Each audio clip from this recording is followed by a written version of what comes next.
what advice would you share with the CFO and CIO community who may be in their organization today and not have a great relationship together? You got to communicate. I mean, that's the only way you could build relationships, right? And it's not personal. You have to really craft your argument, not even argument, but your discussion points about how you can improve the business as a whole, because you are in it together, right?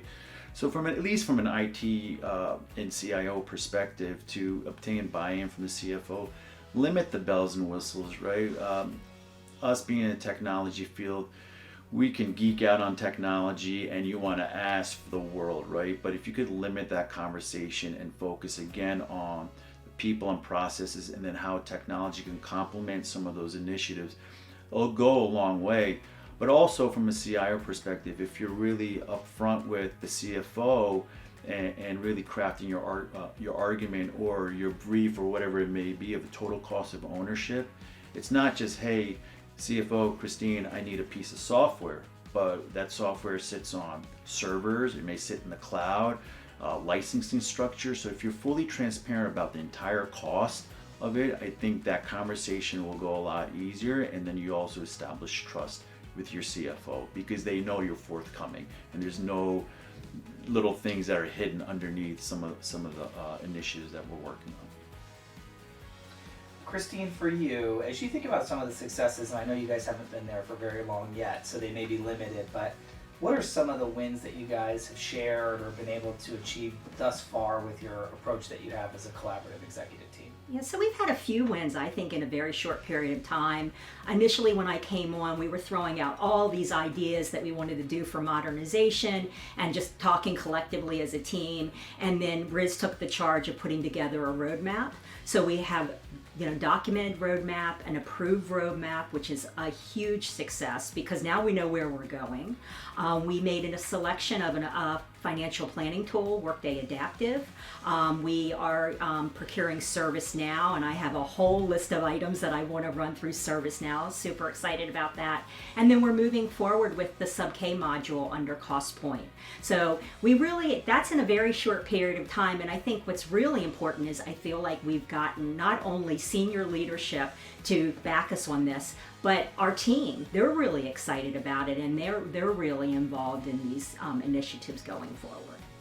As you guys think about taking on some of the initiatives that you've talked about, so you've already gotten 3 or 4 systems that you're going to be modifying already, and as you think about maybe more broad transformation topics, who is the team in the CIO's organization, who is the team in the CFO's organization who are key to have at the table, but also be maybe project leads, project sponsors? Riz, maybe we'll start with you.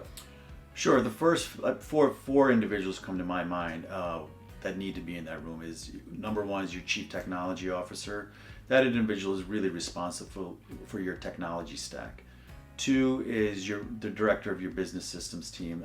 This is your back office stuff, but everything that individual is leading and running with, those core systems are integrated with all the front-facing systems that are going to benefit the end user. And then, of course, your security, right? Security is huge. We are heavily in a compliance and regulatory world, so dealing with DoD regulations and requirements, that is essential. Not only that, from an audit perspective too, we need security. And then last, I did carve out a digital innovations group, and that individual sits really with the business side of the house. She's running around really trying to figure out how the business is working at the functional level, and then takes those requirements and starts translating that into how technology could fit. So I really believe those 4 people are critical to any type of success in the CIO organization. From the CFO organization, I take a look at what we're implementing. And my big thing is about partnership. So definitely we're going to choose somebody. If it's the sub-K module, we make sure that the person, our director of accounting, is involved in that. I make sure that the AP team is involved in that. But also I want to make sure that we hit everybody that might be touching that process. So even if someone is not going to be a key contributor in the testing or the design, I still want maybe the project manager to be involved so they see what's coming down. They have buy-in. They can raise their hand and say, hey, you've missed a requirement here. So I do believe that it really needs to be our leadership in the accounting and finance and planning team, but also we need to make sure that we get anybody that's touched by this new system involved early on. And it's not going to be a heavy lift for them, but it's really to make sure that they're part of the process and we get buy-in. And how do you guys benchmark success? So as you're taking on all of these different objectives and initiatives, how do you know kind of where you sit amongst the industry and with other executives that are maybe taking on similar type charters? So it is really key to be talking to your peers to see what that new technology is. And when you're implementing a system, you really need to make sure you have a really good project plan in place. I'm a true believer that you also want to get outside SMEs. I don't love to implement systems by myself because I want to make sure that we're getting the best and the brightest in there who have seen an implementation over and over again. So putting together that project plan and saying, okay, this is where we are, this is where we should be, and then using it for 3 to 6 months. If I can see that people's jobs are becoming easier and that we're getting data quicker and we're getting metrics quicker, then I feel like we have success. If we run into, hey, this is bad data or the system's just not working, then we're not successful. So I think the biggest thing is to make sure you have a good project plan, you get the right people to help you implement, and you kind of have checkpoints along the way. The two other things I would like to add to that is also surveys, right? How are users and your employees accepting the new technology that's coming on? Are they happy? Are they satisfied? Are they not happy?